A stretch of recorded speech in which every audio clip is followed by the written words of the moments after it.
जेव्हा डिब्रंगला एंट्री करत होतो तेव्हा एका फॅमिलीच्या माणसाने आम्हाला तिकडच्या लोकलनी आम्हाला घरी बोलवलं, बाहेर बसायला सांगितलं, पहिला पण गरम पाणी दिलं, त्याच्यानंतर त्यांनी आम्हाला गरम गरम चहा आणून दिला. त्यांनी सर्वांना विचारलं की तुम्हाला काही त्रास होतो का.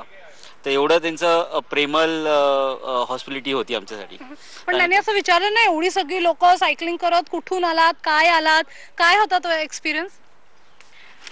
मला एक बोंडीला म्हणून एक ठिकाण आहे, तिथे जाताना सगळी ही जी रस्त्याची कामं चालू असतात, तर मला वाटलं आपल्याकडचीच माणसं असतील, पण त्यांच्याशी बोलल्यावर असं कळालं नेपाळी बायका काही तिथं काम करत होत्या.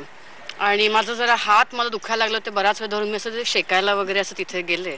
त्यांनी आपल्या बाईंनी असा हातात घेतला, त्रास नाही का होत वगैरे असं अगदी इतकं मनापासून असं विचारलं. म्हणलं आपली घरची माणसं पण एवढा कधी विचारत नाहीत आपल्याला. हातात घेतला आणि असं किती मऊ मऊ हात आहे वगैरे असं करून त्या बाईच्या डोळ्यात पाणी आलं. ते फार असं वेगळं की बाबा असा तर कधी अनुभव आजपर्यंत कधी आला नाही, इतकं कुठे कुठे सायकलिंग केलं.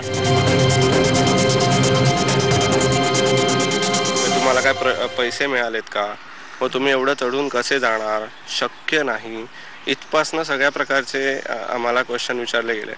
पण त्यांना आम्ही सरळ सांगत होतो की आम्ही थांबत जातोय, पण ते प्रत्येक वेळेला माना डोलवून नाही तुम्ही जाऊ शकत नाही असं इथपासनं सुरुवात करायचे. आणि रस्त्यामध्ये मिलिटरीच्या लोकांनी खूप आम्हाला हेल्प केली. त्यांनी आम्हाला ठिकठिकाणी जेव्हा आम्ही थांबायचो किंवा असं आम्हाला थांबवून चहा पाजायचे, फ्रुटी किंवा असं खायला वगैरे द्यायचे आणि आम्हाला ऑफकोर्स रस्ते वगैरे दाखवले. तिकडचा प्रदेश असा आहे की 1 किलोमीटरच्या रेडियसमध्ये कोणी एकच माणूस असतो, एवढं तिकडची पॉप्युलेशन कमी आहे, त्याच्यामुळे रस्त्यावरती कोणी दिसायचं नाही, त्यामुळे यांची आम्हाला खूप हेल्प झाली. Okay, great. अनेक लोक म्हणाले तुम्ही करू नाही शकत, पण तरी तुम्ही हे सगळं एक्सपिडिशन केलं, पूर्ण केलं, तुम्ही परत आलात. पण परत आलात ते अनेक किस्से घेऊन, एकमेकांसाठी नवीन नवीन निकनेम्स घेऊन.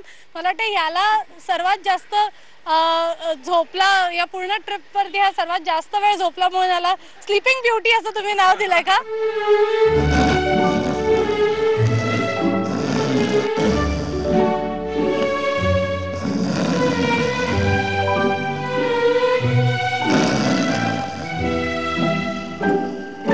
बऱ्याच वेळा मध्ये व्हायचं की मला खूपच झोप यायची, तर पाठवून हे लोक येत असायचं. म्हटलं तुम्ही चालत राहा, पुढे जा, मी तुम्हाला कव्हर करेन, पण मला आता 10 मिनिटं झोपू द्या आधी. ड्यूरिंग द ट्रिप जब हम लोग थक जाते थे तो हमारे साथ काफ़ी सारे एंटरटेनर्स थे. उसमें से एक किशोर थे जिन्होंने हमारे लिए लिज्जत पापड़ का ऐड परफॉर्म किया था. चाय कॉफी के संग है करम कुरम, मेहमानों को खुश कर जाए करम कुरम, मजेदार मजेदार, स्वाद स्वाद में लिज्जत पापड़, लिज्जत पापड़. अशी सगळी मजा मस्ती करत पण काही कठीण प्रसंगांना पण सामोरं जात यांनी ही एक्सपिडिशन पूर्ण केली. मला सांग, शेवटी जाता जाता काय सांगशील? ही जी सगळी लोक आहेत जी आता बघताय, तुमचे अनुभव ऐकता आहेत, त्यांच्यासाठी तू काय सांगशील? का अशा एक्सपिडिशन्स, अशा वेगळ्या प्रकारच्या एक्सपिडिशन्स करायला पाहिजेत? खरं तर अशा एक्सपिडिशन केल्याने तुमची स्वतःची कपॅसिटी, फिजिकल कपॅसिटी किती आहे हे तुम्हाला कळतं.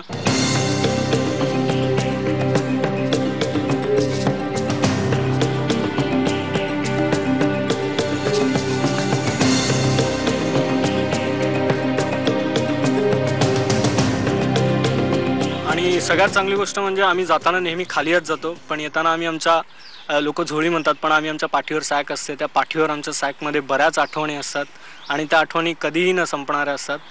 आणि बस स्पीचलेस झाला आहे तो. या आठवणी कधी न संपणाऱ्या आहेत. पण आता आपल्याला इथंच थांबायचं आहे. पहा फक्त IBN लोक.